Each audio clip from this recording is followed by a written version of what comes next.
Before we get into the story, leave a comment and let us know what city you're watching from. And don't forget to rate the story from 0 to 10 at the end. Enjoy the story. The lobby of Sterling Tower was the kind of place where Emily Carter's worn ballet flats felt like a crime against marble. She clutched her phone tighter, double-checking the address her roommate had texted her that morning.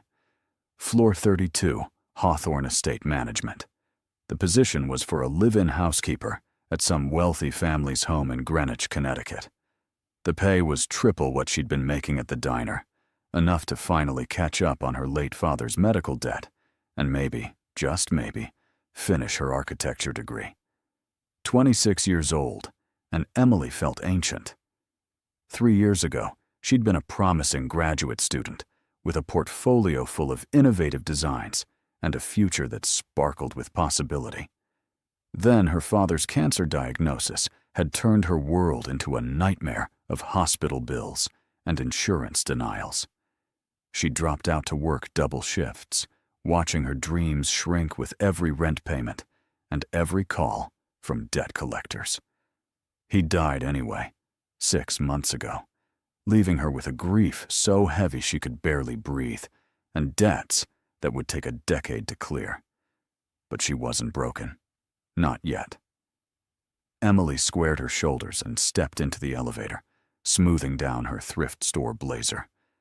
The housekeeper position wasn't glamorous, but it was honest work with good pay and free room and board. She'd learned long ago that pride was a luxury she couldn't afford. The elevator climbed swiftly, her reflection multiplying in the polished brass walls. 30, 31, 32. The doors opened with a soft chime onto a corridor that smelled like expensive leather and fresh flowers. Emily checked the suite numbers, turning right toward the address she'd memorized. Hawthorne Estate Management should be at the end of the hall. Her phone buzzed with a text from her roommate, asking how the interview was going, and Emily smiled despite her nerves. She was typing a response when a man in an expensive suit brushed past her, juggling his phone and a leather briefcase. The collision was minor, but it sent Emily's phone skittering across the polished floor and her papers flying in every direction. "I'm so sorry," she gasped, dropping to her knees to gather the scattered documents. The man muttered something that might have been an apology and disappeared around the corner without stopping. Emily shook her head, collecting her resume and reference letters. Rich people, she thought, with a mixture of annoyance and resignation. Some of them acted like the rest of the world was just inconveniently placed furniture. Flustered and now running 2 minutes late, Emily grabbed what she thought were all her papers and hurried toward what she assumed was the correct door. The nameplate read, "Executive Offices" in understated gold lettering. Close enough, she figured. Estate management executives, business executives. It was all the same world of money and power that she was about to serve. She knocked twice and heard a deep voice call, "Enter." The office beyond was breathtaking. Floor-to-ceiling windows framed a view of Manhattan that probably cost more per square foot than most people's homes. The furniture was all clean lines and expensive wood, the kind of minimalist luxury that screamed old money. Behind a massive desk sat a man who made Emily forget every carefully rehearsed greeting she'd prepared. He was younger than she'd expected, maybe early 30s, with dark hair that looked professionally styled, even though it was slightly disheveled, like he'd been running his hands through it. His suit was charcoal gray and fit him like it had been sewn directly onto his body, which it probably had been. But it was his eyes that stopped her cold, pale green, and sharp as broken glass, currently staring at her with an expression somewhere between irritation and assessment. "You're late," he said, his voice carrying the kind of authority that probably made boardrooms fall silent. "I specifically requested punctuality in the contract." Emily blinked, confused. "I'm sorry, sir, but I'm actually only 2 minutes late. There was a small accident in the hallway. 2 minutes is still late, and I don't appreciate excuses on your first day. First day? Emily's confusion deepened. Sir, I think there's been a misunderstanding. I'm here for an interview, not a first day. The housekeeper position with Hawthorne Estate Management. The man's frown deepened. He stood, revealing impressive height, and walked around the desk with the predatory grace of someone used to commanding rooms. Housekeeper? What are you talking about? We have a signed contract for a completely different position. Contract? Emily's voice came out smaller than she intended. I haven't signed anything. I'm here to interview for a job. He stopped directly in front of her, close enough that she could smell his cologne, something that probably cost more than her monthly rent. His eyes narrowed as he studied her face with uncomfortable intensity. Emily Rose Carter, 26 years old, degree in architecture from Columbia, originally from Portland, Maine. Did I miss anything? Emily's portfolio slipped from her nerveless fingers for the second time that morning. How do you know all that? Because, Miss Carter, according to these documents, you signed a contract 3 days ago agreeing to a very specific arrangement. He moved back to his desk and held up a folder thick with paperwork. An arrangement that has nothing to do with housekeeping. That's impossible. I never signed anything. I only heard about this job yesterday from my roommate. For the first time, uncertainty flickered across his features. He flipped open the folder, scanning the documents with increasing concentration. This makes no sense. Every detail matches. Your name, your age, your background, even your financial situation. Emily crept closer despite her confusion, peering at the papers he was holding. There, in black and white, was her name on what looked like an incredibly official contract. But the terms made no sense. Live-in companion, social engagements, public appearances, and at the bottom, a compensation figure that made her eyes water. $500,000 for 1 year of service. This is insane, she whispered. I didn't sign this. I've never seen this document before in my life. The man, she still didn't know his name, looked up from the papers with an expression that might have been disappointment or relief. She couldn't tell which. So, you're telling me you're not here to fulfill this contract? I'm telling you, I'm here for a housekeeper interview because I need to pay off my father's medical debt and maybe, eventually, finish my degree. A long silence stretched between them, broken only by the distant hum of the city 42 floors below. The man's expression shifted from commanding to calculating, and Emily didn't like the new gleam in his eyes. Interesting, he said slowly. So you're not the woman I was expecting. You're in the wrong office, and you desperately need money. I wouldn't say desperately, Emily protested, then reconsidered. Okay, yes, desperately. But I'm here for legitimate work, not whatever this contract is about. What if I told you this contract could solve all your financial problems in a single year? Emily took a step back. What exactly does this contract entail? The man returned to his desk, gesturing for her to sit in one of the leather chairs opposite. After a moment's hesitation, Emily sat, perching on the edge like she might need to run at any moment. My name is Nathan Sterling, he began, his voice shifting to what she recognized as his business tone. I'm the CEO of Sterling International, and I'm currently in a complicated situation that requires a very specific solution. Okay, Emily said carefully. My grandmother, the majority shareholder of Sterling International, recently updated her will. In order for me to maintain control of the company, I need to be married by my 32nd birthday, which is in exactly 4 weeks. Emily's eyebrows shot up. That's archaic. That's family business. My grandmother has very traditional views about stability and commitment. She believes a married man is a responsible man. So you're looking for a fake wife. I'm looking for a contractual partner in a mutually beneficial arrangement. Someone who needs money and is willing to play a role for a specified period of time. Emily stared at him, her mind reeling. This was absolutely crazy. This was the kind of thing that happened in movies, not to broke architecture dropouts in worn-out shoes. You can't be serious. I'm always serious about business, Miss Carter. The woman I had arranged to fulfill this contract has apparently disappeared, and I'm running out of time. You need money. I need a wife. It's actually quite simple. It's insane. Insane, but profitable. Nathan's smile was sharp, businesslike. 1 year of your life, public appearances, social functions, playing the devoted wife for my grandmother and the board of directors. In private, we maintain completely separate lives. At the end of the year, you receive your payment and walk away with enough money to clear your debts and finish your degree. Possibly even start your own firm.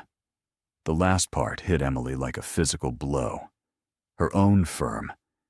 It had been her dream since she was 12 years old, sketching buildings in the margins of her school notebooks.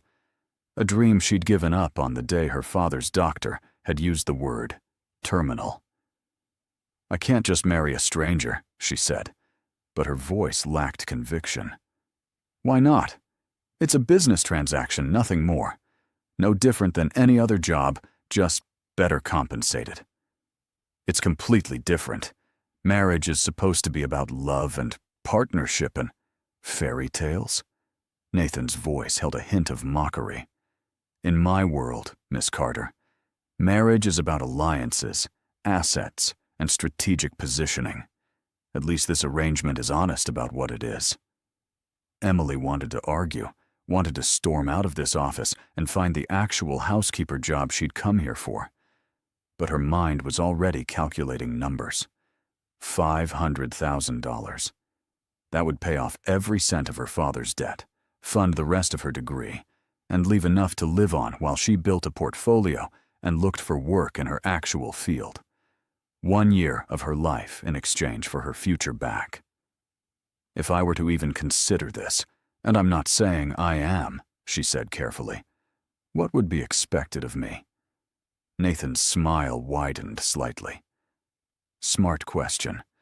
You'd move into my penthouse apartment, attend social functions as my wife, convince my grandmother and the board that we're genuinely in love. In private, you'd have your own room, your own space, and complete freedom to do whatever you want with your time. And after a year, quiet divorce, settlement paid in full, and you disappear back to whatever life you choose. We'd cite irreconcilable differences, and you'd be free. It sounded too easy, which meant it probably wasn't. Emily studied Nathan's face, trying to read past the cool businessman exterior. Why me? You could hire an actress, find someone who actually wants to do this. Because actresses are dramatic and unpredictable. Because women who want to marry billionaires often have trouble remembering it's temporary. And because you, Miss Carter, walked into my office by complete accident, which means you're not connected to my social circle and won't have complicated expectations about what this arrangement means. You mean I'm safe because I'm nobody. I mean you're perfect because you're real. You're educated, articulate, and clearly capable of taking care of yourself. Plus, you have genuine motivation to see this through without complications. Emily closed her eyes, trying to think past the numbers spinning in her head. This was crazy. This was dangerous. This was possibly the worst idea she'd ever heard. But it was also a lifeline thrown to a drowning woman, and she was so tired of drowning. I need time to think about this. Unfortunately, time is a luxury neither of us has. I need to present my fiancé to my grandmother this weekend. It's now or never, Miss Carter. The words felt like a trap closing around her. Emily opened her eyes and found Nathan watching her with the patience of a predator who knew his prey was cornered. She thought about her father's grave, about the collection notices stuffed in her kitchen drawer, about the half-finished architectural models gathering dust in her closet. "If I agree," she heard herself say, "I want everything in writing, every expectation, every detail, every cent of compensation clearly documented. Naturally, I'll have my lawyers draft a comprehensive contract this afternoon. And I want to meet your grandmother before I commit to anything." Nathan's eyebrows rose. "That's not typically how these arrangements work." "Then maybe you should have found your original bride," Emily shot back, surprising herself with her boldness. For a moment, something that looked like respect flickered in Nathan's eyes. "Fair enough. We'll visit her tomorrow.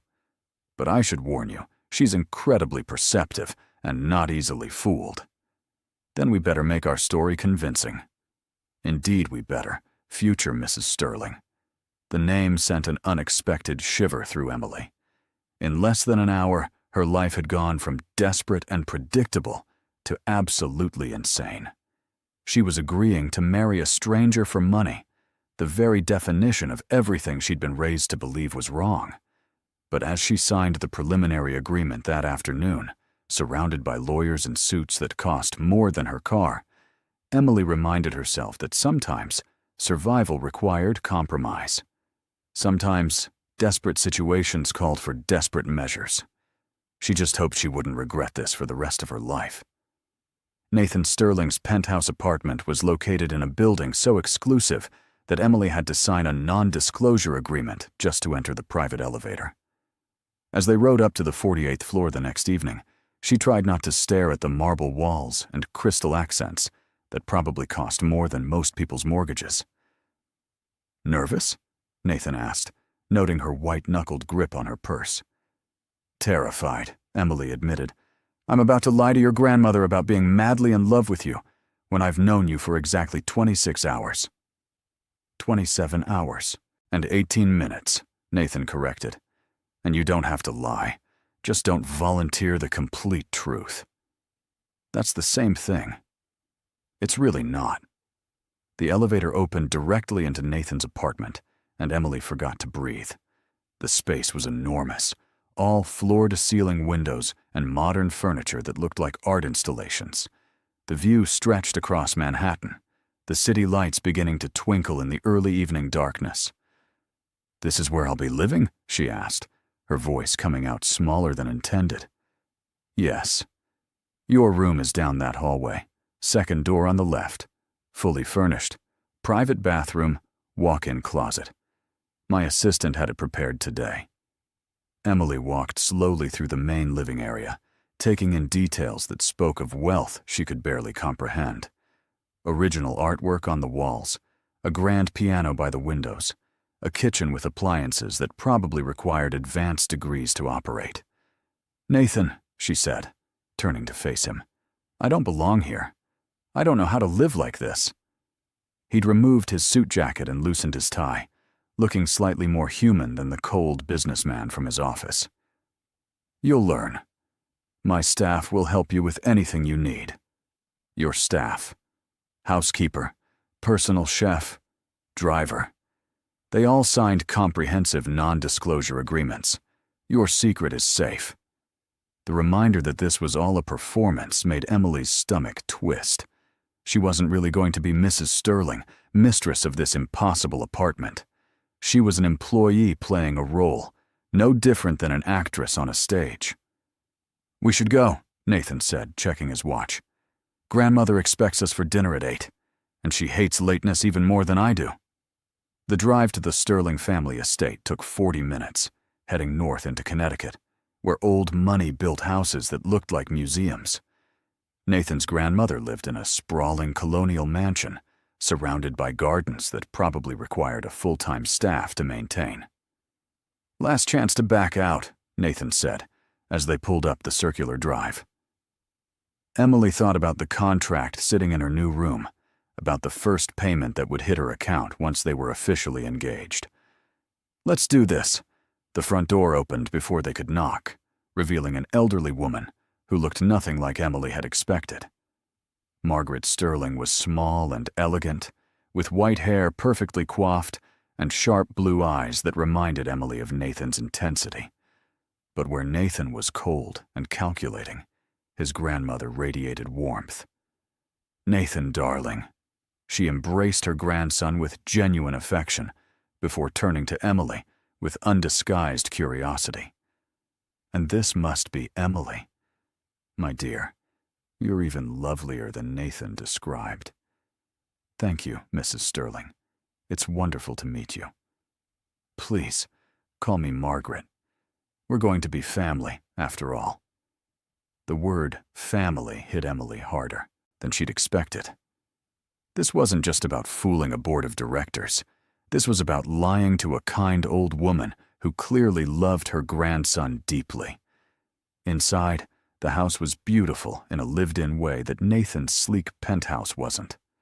Family photos covered every surface, comfortable furniture invited people to sit and stay, and the smell of something delicious wafted from the kitchen. Over dinner, Margaret asked questions that felt like gentle interrogations. How did they meet? What attracted Emily to Nathan? When did they know it was serious? Nathan answered smoothly, weaving facts into a narrative that satisfied his grandmother's curiosity without containing actual lies. Emily followed his lead, discovering that he was an excellent storyteller when he wanted to be. So Emily walked into my office, and I knew immediately that she was different from anyone I'd ever met, Nathan said, his hand reaching across the table to cover hers. She was honest, direct, completely unimpressed by wealth or status. It was refreshing. That part was true, Emily realized. She hadn't known who he was when she'd walked into his office, hadn't been intimidated by his money or his reputation. She'd just been annoyed that he'd thought she was late. "And you, Emily?" Margaret asked. "When did you know Nathan was special?" Emily looked at Nathan, at the way he was playing his part so perfectly, and decided on honesty. "When he stopped being the intimidating CEO and showed me the person underneath, when I realized there was more to him than the cold businessman everyone sees." Something shifted in Nathan's expression, a crack in his carefully maintained facade.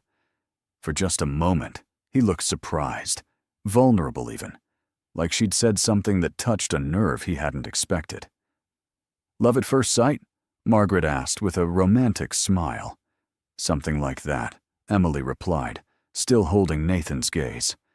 After dinner, Margaret insisted on showing Emily the family photo albums, pointing out baby pictures of Nathan that made the stern CEO blush.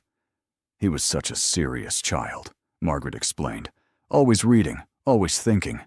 His parents were so busy climbing social ladders that they barely noticed they had a son. Grandmother," Nathan warned, but there was affection in his voice rather than real annoyance. "What? Emily should know what she's getting into. This boy spent his whole childhood trying to prove he was worthy of attention. Maybe now he'll finally understand he deserves to be loved just for who he is." The comment hung heavy in the air, revealing pain that Emily hadn't expected. She looked at Nathan and saw past the wealthy CEO to the lonely child he must have been, desperate for love from parents too self-absorbed to notice. "I think he's pretty wonderful," Emily heard herself say, and was surprised to realize she meant it. Margaret beamed. "I knew you were perfect for him the moment I saw you." As they drove back to the city, the car was quiet except for the hum of the engine and the occasional sound of traffic. Emily stared out the window, processing the evening's revelations. "Your grandmother is lovely," she said finally. "She is. She's also the only person in my family who ever gave a damn about me." The admission was quiet, but heavy with unspoken history. Emily turned to look at Nathan's profile in the passing streetlights. "Your parents really ignored you?" "They had me because it was expected, raised me because it was required. But they never actually wanted to be parents. They were too busy positioning themselves in society to notice they had a child who needed them." "I'm sorry." Nathan shrugged, but Emily could see the tension in his shoulders. "It taught me early that emotion is weakness, that relationships are just transactions with prettier wrapping. Is that what you really believe? It's what I've observed. My parents' marriage was a strategic alliance. Most marriages in my social circle are about combining assets or maintaining status. At least our arrangement is honest about what it is. Emily wanted to argue, to tell him that real love existed, that not all relationships were cold transactions. But looking at this man who spoke about affection like a foreign concept, she realized he might be too damaged to believe her. Your grandmother doesn't see it that way. She clearly believes in love. My grandmother is a romantic who sees what she wants to see. Nathan glanced at Emily, something unreadable in his expression. But I'm glad she likes you. It makes this easier. Does it? Because lying to her feels awful. You weren't lying when you said I was wonderful. That sounded genuine. Heat flooded Emily's cheeks. I was playing my part. Were you? Nathan's voice was soft, questioning. Because for a moment there, it felt real. Emily didn't know how to respond to that, so she turned back to the window and watched the city lights blur past. But she could feel Nathan's gaze on her, could sense the same confusion she was feeling reflected in him. This wasn't supposed to feel real. It was supposed to be simple, a business transaction that benefited both of them. But somewhere between Margaret's warm welcome and Nathan's unexpected vulnerability, the lines had started to blur. Back at the penthouse, they stood awkwardly in the main living area, neither quite sure of the protocol for fake marriages. Your room is fully stocked, Nathan said, gesturing down the hall. Clothes, toiletries, everything you should need. If something's missing, just let my assistant know. Thank you. This is all very generous. It's just business. But it didn't feel like business when he looked at her like that, with an expression that held curiosity and something that might have been longing. Emily reminded herself firmly that Nathan Sterling was damaged and emotionally unavailable, that this was all an act, that getting confused about the reality of their situation was dangerous. Good night, Nathan. Good night, Emily. And thank you for tonight, for being kind to my grandmother, for not running when you realized how complicated this was going to be. The night's still young, Emily replied, trying for lightness. Nathan almost smiled. Indeed it is. In her new room, Emily changed into the expensive pajamas that had been left for her and climbed into a bed that probably cost more than her college tuition. She should have felt uncomfortable in this unfamiliar luxury, should have been kept awake by the strangeness of her new situation. Instead, she fell asleep thinking about the vulnerability in Nathan's eyes when he'd talked about his childhood, and the way her heart had twisted with unexpected sympathy. The next 3 weeks were a whirlwind of preparations. Nathan's assistant, a terrifyingly efficient woman named Claire, coordinated everything from the wedding to Emily's new wardrobe. She was fitted for designer gowns, taught the basics of high society etiquette, and briefed on the key people in Nathan's business and social circles. Remember, Mrs. Sterling, Claire said during one of their sessions, you're not just Nathan's wife. You're a representative of the Sterling family legacy. Every appearance, every conversation, every social media post reflects on the company. The pressure was intense, but Emily discovered she had a knack for the role. Years of working in customer service had taught her how to read people, how to adapt her personality to different situations. She smiled at the right moments, laughed at bad jokes from Nathan's business associates, and played the devoted wife so convincingly that even she sometimes forgot it was an act. What surprised her most was how easy it became to be with Nathan. In public, they were the perfect couple, finishing each other's sentences and sharing private smiles. But in private, they developed an unexpected friendship. Nathan worked late most nights, but when he came home, he often found Emily sketching at the dining room table, working on architectural designs that she hadn't touched in years. "What are you designing?" he asked one evening. looking over her shoulder at her drawings. Nothing real, just playing with ideas. May I? Emily handed him the sketch, watching nervously as he studied it. Nathan looked at her drawings with the same intensity he brought to everything, his eyes tracing the lines of her proposed community center design. "This is brilliant," he said finally. "The way you've integrated green space with the building structure, the accessibility considerations. Emily, this is genuinely innovative work." Heat flooded her cheeks at the unexpected praise.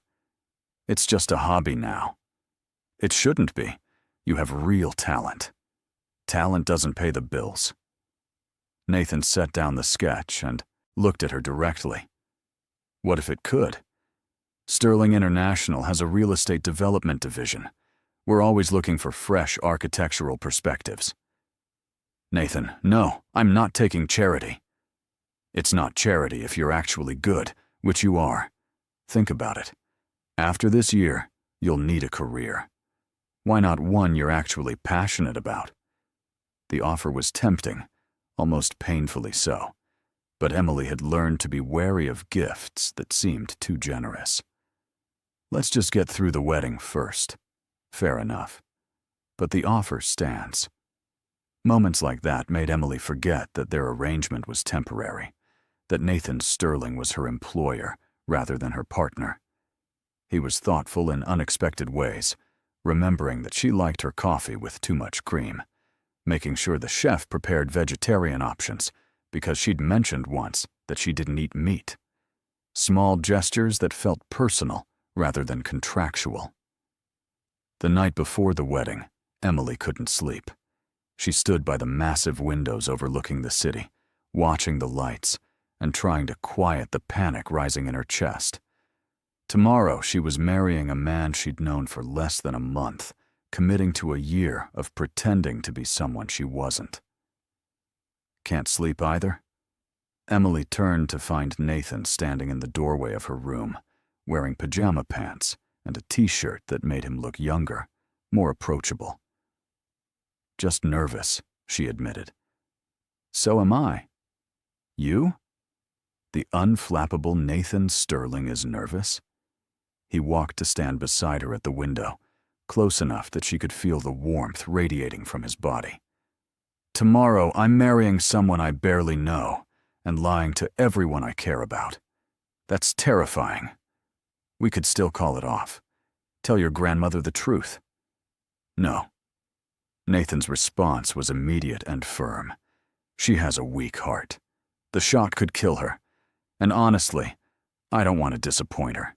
She's the one person who always believed I was capable of something more than corporate success." Emily studied his reflection in the glass. "You are capable of more. You're kind and thoughtful and more human than you pretend to be." Nathan turned to face her directly. "You don't really know me, Emily." "Maybe not. But I know enough to see that the cold CEO persona is just armor. The real you is softer than you want anyone to see." "And what makes you such an expert on the real me?" "The way you talk about your grandmother, the interest you show in my architecture, the fact that you're standing here at midnight, admitting you're scared instead of hiding behind your usual confidence." Nathan was quiet for a long moment, his eyes searching her face. "This is getting complicated." "It doesn't have to be. We just have to remember what this really is."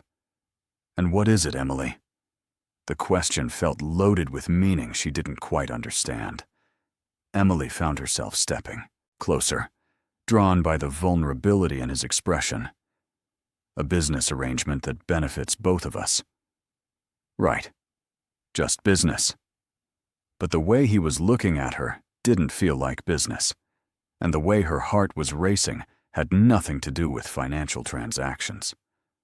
For a dangerous moment, Emily thought he might kiss her, might finally cross the careful line they'd been maintaining. Instead, Nathan stepped back, the familiar wall sliding back into place. "We should both try to get some sleep. Tomorrow is going to be a long day." "Nathan?" "Yes. Thank you. For everything. for giving me a chance to rebuild my life, for being kinder than I expected, for not making this as awful as it could have been. Something soft flickered in Nathan's expression. You're welcome. And Emily? Thank you too, for agreeing to this insanity, for being patient with my family, for not treating me like just another wealthy employer. After he left, Emily lay in bed, replaying their conversation. The lines between their arrangement and something real were becoming dangerously blurred. She was starting to care about Nathan Sterling as more than just her ticket to financial freedom, and that was the most dangerous thing she could do. Because in 11 months and a few weeks, this would all be over. And falling for a man who didn't believe in real love was a heartbreak waiting to happen.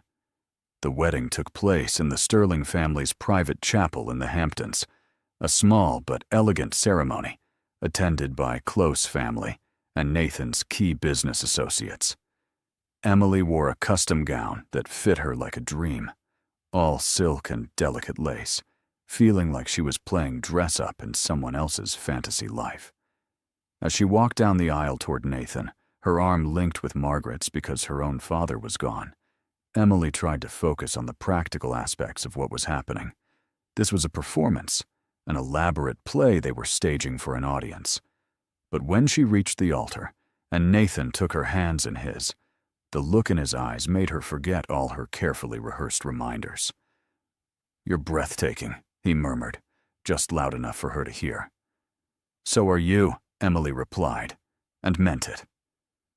Nathan looked perfect in his tuxedo, tall and commanding, but with a softness around his eyes that hadn't been there when they'd first met.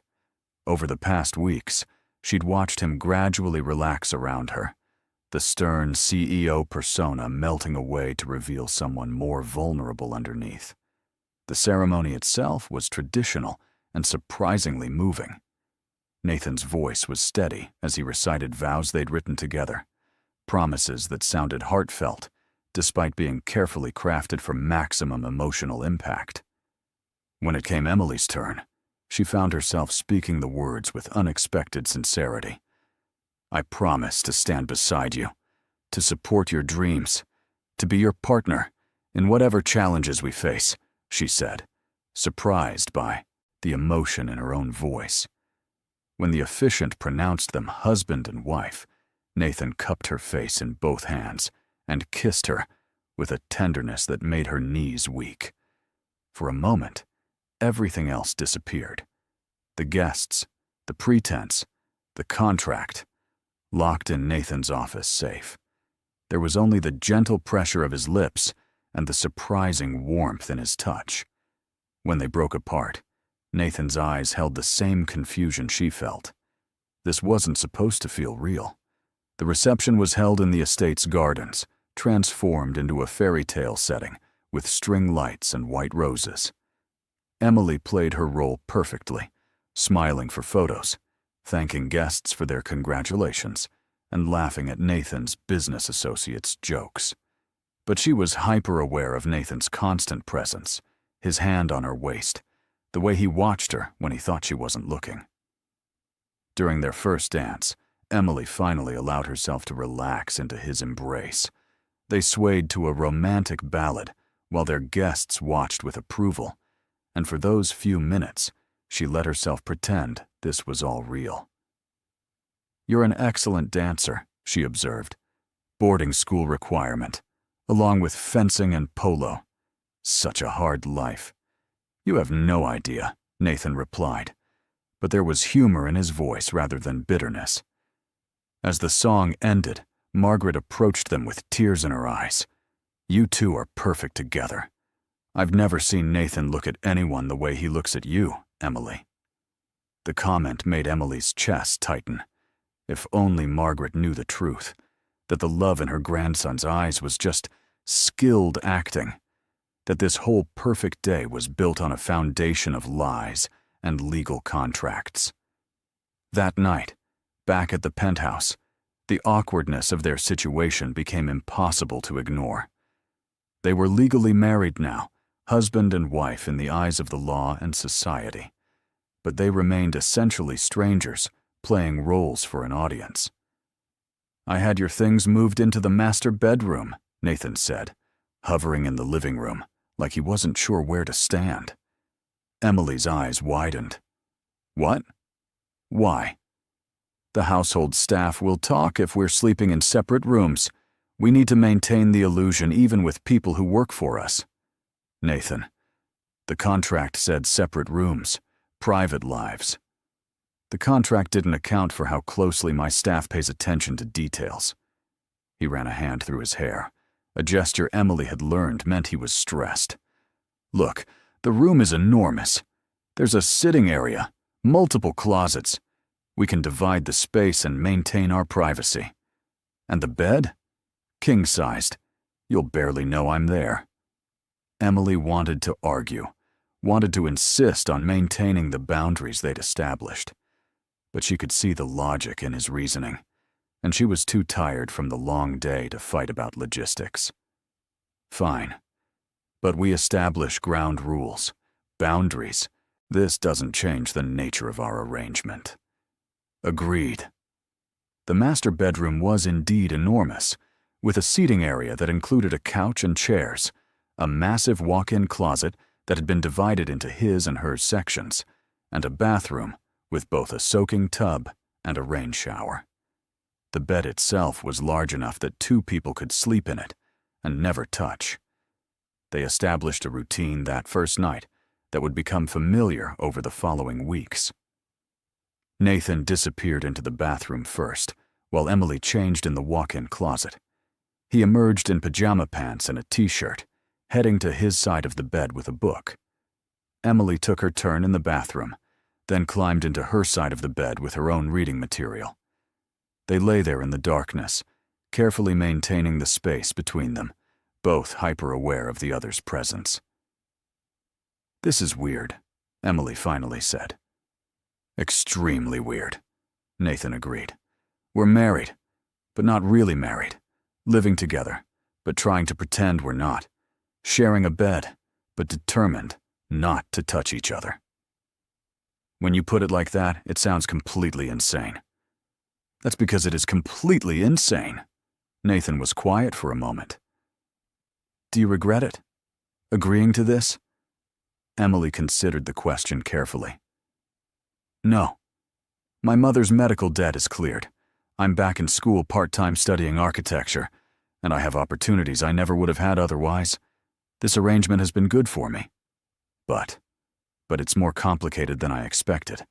The lines between what's real and what's performance keep getting blurry. I know what you mean." Emily turned her head on the pillow to look at his profile in the darkness. "Do you?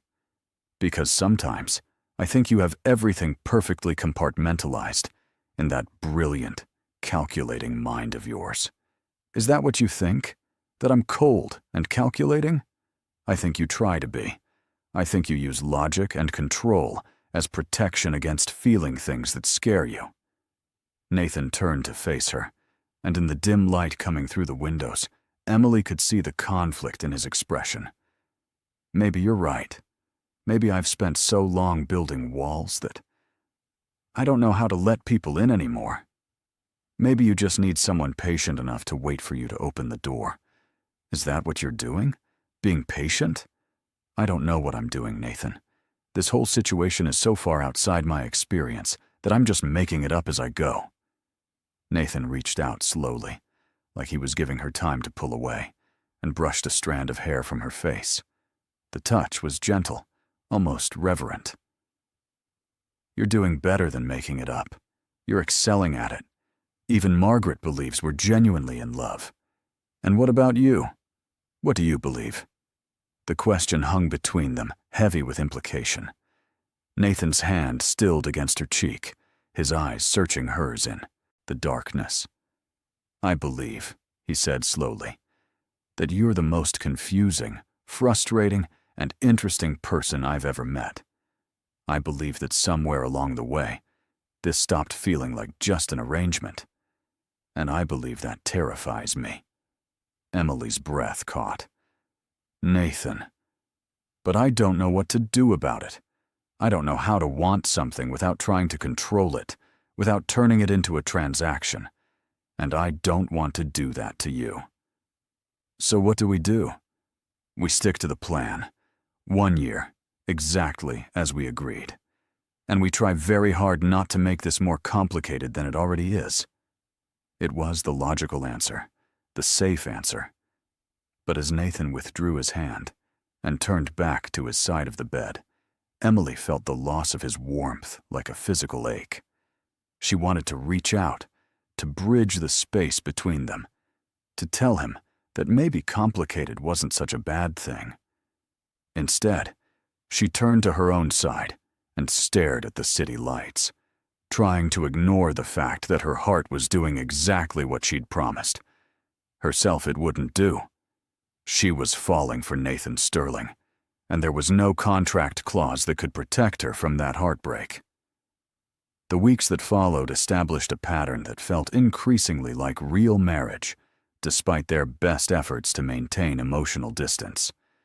Nathan still worked late most nights, but he'd started coming home for dinner when he could, interested in the architecture courses Emily was taking online and the designs she was developing. "This is your community center project?" he asked one evening, studying the renderings she'd spread across the dining table. "My thesis project, actually, the one I never got to finish." "Why a community center?" Emily set down her pencil, considering the question. "Because architecture should serve people, not just look impressive. I grew up in a neighborhood where the local community center was the only safe space for kids. It provided after-school programs, helped with homework, taught life skills.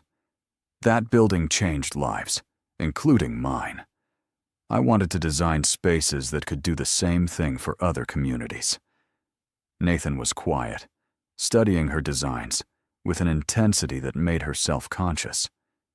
"This is really good, Emily. The way you've integrated different program spaces, the accessibility features, the sustainable design elements. Have you thought about actually building this? With what resources? I'm a dropout with no portfolio and no professional connections." "You have connections now. Sterling International's development division is launching a corporate responsibility initiative. We're looking for projects that combine social impact with solid design. This could fit perfectly." Emily's heart skipped. "You can't be serious." "I'm always serious about business. If your designs hold up to technical review, I see no reason why we couldn't move forward with this." "Nathan, I can't let you do that. It would look like favoritism. It would look like my company supporting innovative design from a talented architect, which happens to be exactly what it is." The offer was tempting, almost painfully so. But Emily had learned to be wary of gifts that seemed too generous, especially from Nathan. Every kindness from him made it harder to remember that their arrangement was temporary, that in less than a year they would divorce and go their separate ways. "Can I think about it?" "Of course. But Emily, this isn't charity or favoritism. Your work stands on its own merit." That night, they attended a gallery opening together, one of the endless social functions that came with being Mrs. Sterling. Emily had gotten better at these events, learning how to make small talk with people whose jewelry cost more than her previous annual salary. But she still felt like an imposter playing dress-up. The evening took an uncomfortable turn when they encountered Marcus Kane, Nathan's cousin, and one of his chief rivals in the family business. Marcus was handsome in a polished way, with perfect hair and a smile that didn't reach his eyes. "Well, if it isn't the newlyweds," Marcus said, approaching with a champagne flute and barely concealed hostility. "Congratulations on your whirlwind romance, cousin. So convenient that you found true love just in time to meet grandmother's deadline." "Marcus," Nathan's voice carried a warning. "What?" "I'm just admiring the timing. 3 months ago, you were telling everyone that marriage was a trap for fools. Now here you are, completely devoted." Marcus turned to Emily with a smile that made her skin crawl. "You must be quite special to have changed his mind," So dramatically, Emily. Sometimes the right person comes along when you least expect it, Emily replied carefully, repeating the line they'd practiced. Indeed. And sometimes people marry for reasons that have nothing to do with love. Marcus's smile sharpened. But I'm sure that's not the case here. After all, what could a broke architecture student possibly offer a billionaire besides pure, authentic affection? The barb hit its mark.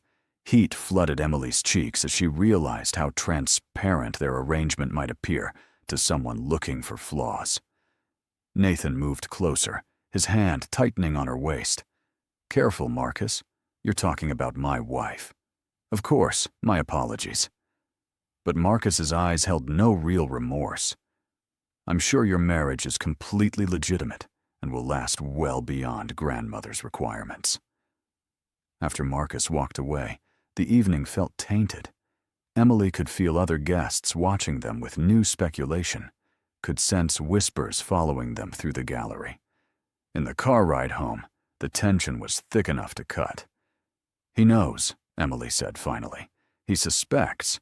There's a difference. Is there? Because it felt like he could see right through us. Nathan stared out the window, his jaw tight. Marcus has always been good at finding weaknesses and exploiting them. It's what makes him dangerous. And I'm your weakness now. Nathan started, then stopped, seeming to struggle with his words. The arrangement puts you in a vulnerable position. I should have anticipated this. That night, Emily lay awake long after Nathan had fallen asleep, listening to his quiet breathing from the other side of the bed. Marcus's words echoed in her mind, reminding her that their entire relationship was built on deception. No matter how real it sometimes felt, no matter how much she was starting to care for Nathan, the foundation was false. And false foundations always crumbled eventually. The next morning brought news that changed everything. Margaret had collapsed at her bridge club and been rushed to the hospital. Nathan received the call while they were having breakfast, and Emily watched the color drain from his face as he listened to the doctor's report. I'll be there in 20 minutes, he said, already moving toward the door. I'm coming with you, Emily said, grabbing her purse. You don't have to. This wasn't part of our agreement. Emily caught his arm, stopping him. Some things are more important than agreements. She's your grandmother, and she's been nothing but kind to me. I'm coming. At the hospital, they found Margaret looking frail against the white sheets, but her eyes lit up when they entered together. My favorite couple, she said weakly. I was hoping you'd come. They spent hours by her bedside, Emily reading aloud from Margaret's favorite books, while Nathan handled business calls in the hallway. When visiting hours ended, Margaret asked to speak with Emily privately. He loves you, you know, the old woman said once Nathan had stepped out. Emily's heart clenched. Mrs. Sterling. Margaret! Don't try to deny it. I've watched that boy build walls around his heart his entire life. But with you, the walls come down. He may not have said the words yet, but he loves you. Tears stung Emily's eyes. It's complicated. Love always is. But some things are worth fighting for. Margaret reached out to take Emily's hand. Promise me something. When he finally realizes what he's feeling, don't let his fear push you away. He's going to panic, going to try to convince himself and you that this is just the arrangement you agreed to. But you'll know better. Margaret, I can't promise that. We have an agreement, a timeline. Forget the timeline. Fight for him, Emily. He deserves someone who'll fight for him. The conversation haunted Emily as they drove home that evening. Nathan was quiet, his worry for Margaret written clearly on his face, despite his attempts to maintain his usual control. She's going to be okay, Emily said softly. Is she? The doctors aren't optimistic about her long-term prognosis. Then we make sure the time she has left is filled with happiness. We give her the love story she believes in. Nathan pulled the car over suddenly, his hands gripping the steering wheel. I can't do this. Can't do what? Pretend anymore. Lie to her. Lie to everyone. Lie to myself. He turned to face Emily, and she was shocked to see tears in his eyes. Do you know what it's like to watch the only person who ever really loved me dying, while knowing she's dying happy because I'm lying to her? Nathan. And the worst part? The absolute worst part is that it's not even entirely a lie anymore. Somewhere along the way, you stopped being part of an arrangement and became someone I actually care about. Someone I look forward to seeing at the end of the day. Someone who makes me want to be better than the cold, calculating bastard everyone thinks I am. Emily's breath caught. What are you saying? I'm saying this is a disaster. I'm saying I hired you to play a role, and instead, you've become someone I can't imagine my life without. I'm saying that in 8 months, when this arrangement ends, the thought of you walking away feels like it might actually kill me. Then don't let me walk away. It's not that simple. You signed up for a temporary arrangement, not a real marriage to a man who doesn't know how to love properly. Emily unbuckled her seatbelt and shifted to face him fully. Maybe you don't know how to love the way you think you're supposed to, but the way you take care of your grandmother, the way you encouraged my architecture, the way you protect me from people like Marcus, that's love, Nathan. It might not look like the romance novels version, but it's real. You don't understand. I'll disappoint you. I'll turn our relationship into something cold and transactional because that's all I know how to do. Or maybe I'll teach you that love doesn't have to be perfect or poetic. Maybe it can be two complicated people figuring it out together. Nathan looked at her for a long moment, his eyes searching her face. Why would you want that? You could finish your degree, take the settlement, find someone normal who knows how to do relationships properly. Because normal is boring. Because you're brilliant and complicated and frustrating in the best possible way. Because somewhere between signing that contract and now, I fell completely in love with you. The words hung between them, impossible to take back. Nathan's expression cycled through shock, hope, and fear in rapid succession. Emily, you can't mean that.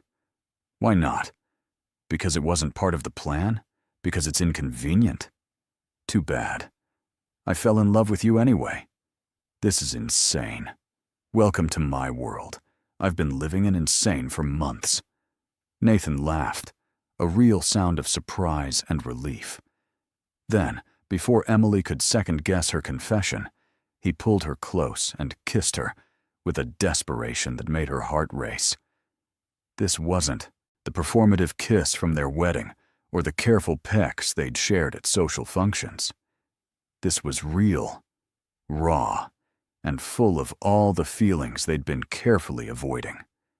When they finally broke apart, both breathing hard, Nathan rested his forehead against hers. I love you. I don't know how to do this. I'll probably mess it up constantly, but I love you.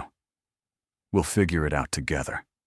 Together, Nathan repeated, like he was testing how the word felt. I like the sound of that. They sat in the parked car for a long time, holding each other while traffic passed around them, both trying to process how their careful arrangement had transformed into something real and terrifying and beautiful. The decision to transform their arrangement into a real marriage wasn't a single moment of clarity, but rather a gradual shift that happened over the following weeks. They didn't tear up the contract or make grand declarations. Instead, they simply stopped pretending that what they felt wasn't real. The physical distance they'd carefully maintained in their shared bed disappeared naturally. Emily would wake to find Nathan's arm draped across her waist, or she'd drift off with her head on his shoulder. They started having breakfast together every morning instead of Nathan rushing out before dawn, and dinner became a daily ritual where they talked about their days and made each other laugh. This is what I missed by never having a real relationship, Nathan said one evening as they cooked together in the massive kitchen. This comfortable domesticity. I always thought it would be boring, but with you, it's the best part of my day. Emily smiled, stealing a bite of the pasta he was making. That's because you're doing it with the right person. With the wrong person, domesticity is torture. How did you get so wise about relationships when you've never been in a serious one either? I watched a lot of romantic comedies during my broke, lonely years. They laughed together, and Emily marveled at how natural this felt. The man she'd married in a calculated business arrangement had become her best friend, her partner, the person she wanted to share everything with. Margaret's health improved slowly, and her joy at their obvious happiness was palpable. "I knew it," she said during one of their visits. "I knew you two just needed time to stop fighting what you felt." "You're too perceptive for your own good," Nathan replied, but he was smiling. "Someone has to be, since you're both stubborn as mules. Now tell me, when are you going to give me great-grandchildren to spoil?" Emily choked on her tea, while Nathan's eyes went wide. "Grandmother, we've barely been married 3 months." "Exactly. You're wasting time. I'm not getting any younger." "You're also not allowed to stress yourself with baby planning," Nathan said firmly. "Doctor's orders." But later that evening, as they lay in bed, Nathan brought it up again. "Would you want children? Eventually, I mean. Not because of family pressure, but because you actually wanted them." Emily turned to face him in the darkness. "I always thought I would someday, after I'd established my career, found the right partner. What about you?" "I always said I wouldn't, that I'd be a terrible father because I had no good examples to follow. And now?" Nathan was quiet for a moment, his fingers tracing patterns on her arm. "Now, I think maybe I could learn, if I had the right partner to teach me. We have time to figure it out. Do we? The contract says 8 months left, and then the contract is irrelevant now, unless you still want me to leave at the end of the year." "God, no, I want—" Nathan paused, seeming to struggle with the words. "I want this to be real. Fully, completely real. No end date, no arrangement, just us." Emily's heart swelled. "Then let's make it real." The next day, Nathan had his lawyers draft papers officially voiding their original contract and replacing it with something much simpler, a post-nuptial agreement that treated their marriage as a genuine partnership. When Emily signed the new papers, she felt a weight lift from her shoulders that she hadn't realized she'd been carrying. "Now it's official," Nathan said, pulling her close.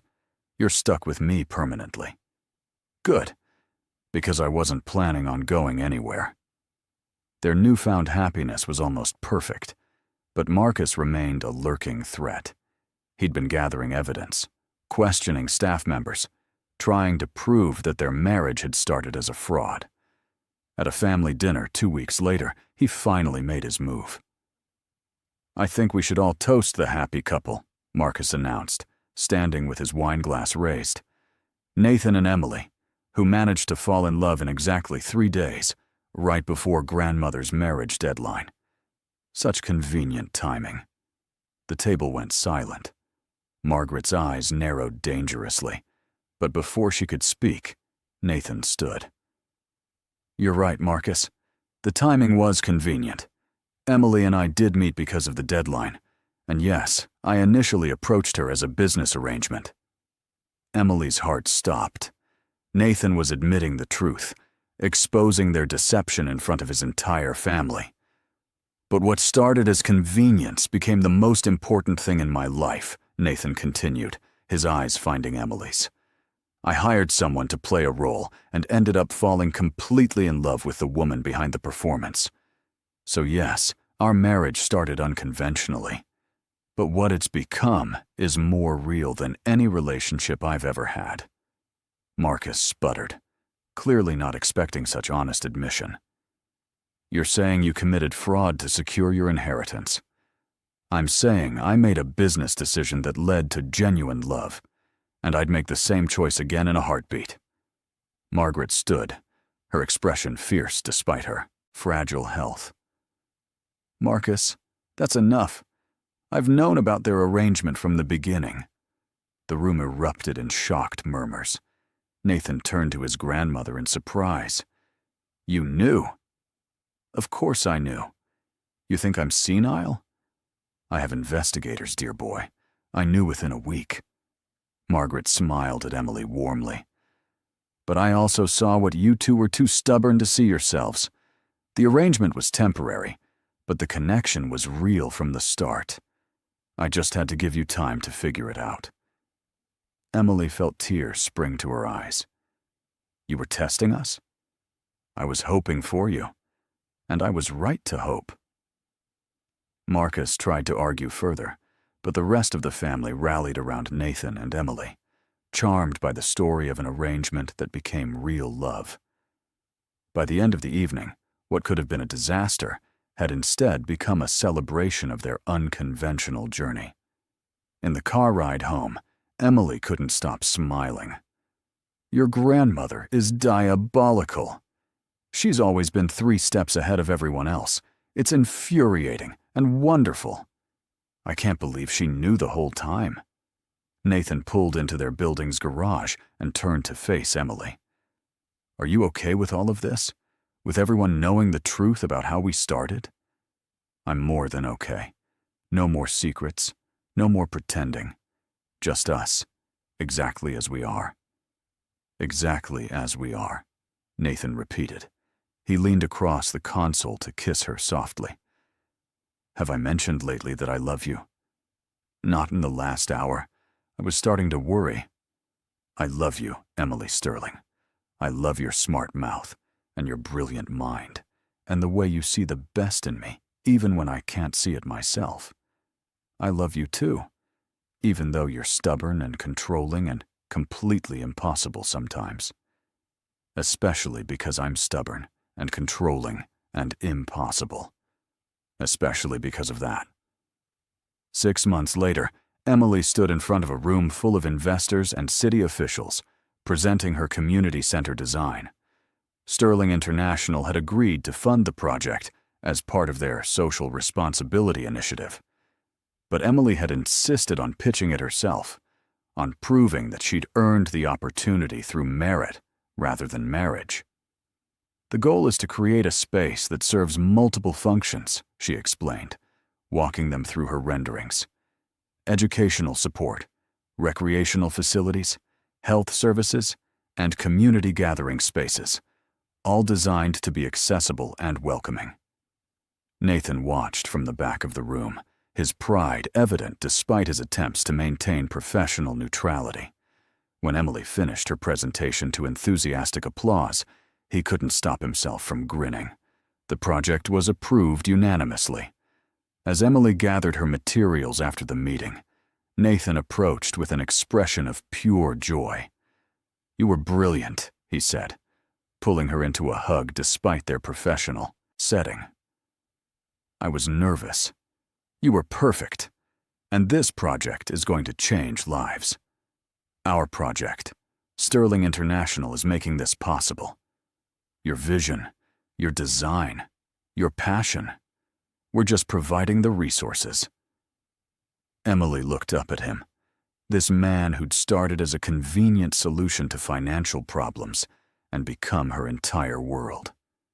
Thank you for believing in me, for supporting my dreams, for being patient while I figured out what I wanted. Thank you for walking into my office that day, for agreeing to something insane, for loving me despite all the very good reasons not to. They stood there in the empty conference room, holding each other, both marveling at how far they'd come from that first confused meeting. That evening, they celebrated with dinner at the restaurant, where Nathan had taken Emily on their first public appearance as a couple. So much had changed since that awkward evening when they'd been strangers playing roles. Do you ever regret it? Nathan asked over dessert. The way we started, the arrangement, all of it? Emily considered the question carefully. I regret that I had to be desperate enough to agree to marry a stranger. I regret that financial pressure pushed me into such a risky situation. But I don't regret meeting you, falling for you, or building this life we have. The circumstances were wrong, but the outcome is perfect. Even though I'm still stubborn and controlling? Even though you're still stubborn and controlling, someone has to keep your ego in check. Nathan laughed, reaching across the table to take her hand. I have something for you. He pulled out a small velvet box, and Emily's breath caught. Nathan, we're already married. I know, but I never properly proposed. Never gave you a choice or a romantic moment, or any of the things you deserved. I want to fix that. He opened the box to reveal a stunning ring, far more beautiful than the practical band she'd been wearing. Emily Sterling, will you marry me? Not for business or convenience or financial security, but because I love you and want to spend the rest of my life making you happy. Tears streamed down Emily's face. We're already married, you ridiculous man. Is that a yes? That's a yes. Yes, I'll marry you for real, with my whole heart. Nathan slipped the new ring onto her finger, and Emily couldn't stop staring at it, at this symbol of how their relationship had transformed. When should we have the real wedding? Nathan asked. Grandmother would love to plan something elaborate. Or we could keep the wedding we already had and just rewrite the meaning. Every moment of that day, every vow, every kiss, it all means something different now. Something better. Nathan smiled, that soft expression he reserved only for her. I like that. Rewriting the meaning of what we already built. That's what we've been doing all along, taking something that started as a business arrangement and transforming it into a real partnership. The best business decision I ever made. The worst business decision. It completely violated standard practices, ethical guidelines, and common sense. But the best life decision. The best life decision, Emily agreed. They finished dinner and walked through the city hand in hand, talking about the community center project, about Margaret's improving health, about their future plans. When they finally returned to the penthouse that had once felt like a gilded cage and now felt like home, Emily realized something important. Nathan? Yes? I'm happy. Not because of the money or the opportunities or the successful career I'm building. I'm happy because I'm with you, and that's all I need. Nathan pulled her close, resting his chin on top of her head. I spent 32 years thinking happiness was something other people felt, something I wasn't capable of. Then you stumbled into my office and changed everything. I didn't stumble. I walked confidently into the wrong room. The right room, as it turns out. The exact right room at the exact right time. They stood in the darkness of their bedroom, holding each other, both grateful for the series of mistakes and coincidences that had brought them together. The contract that had started their relationship was void now, replaced by something that no legal document could ever capture. Genuine love, hard-won trust, and a partnership built on mutual respect and affection. I love you, Emily whispered. I love you too. Forever. Not just for one contractual year. Forever sounds perfect. Outside, the city sparkled with lights and possibilities. Inside, two people who'd started as strangers in a business arrangement had become partners in every sense of the word. Their story hadn't begun with love, but it had led there anyway, proving that sometimes the best things in life come from the most unexpected circumstances. And as they fell asleep in each other's arms, Emily thought about the terrified girl who'd walked into Nathan Sterling's office all those months ago, desperate for any opportunity to survive. That girl had been looking for a job and found her soulmate instead. Sometimes the wrong contract turned out to be exactly right. Before you go, don't forget to rate this story from 0 to 10 in the comments below, and let us know what city you're watching from. We love hearing from you.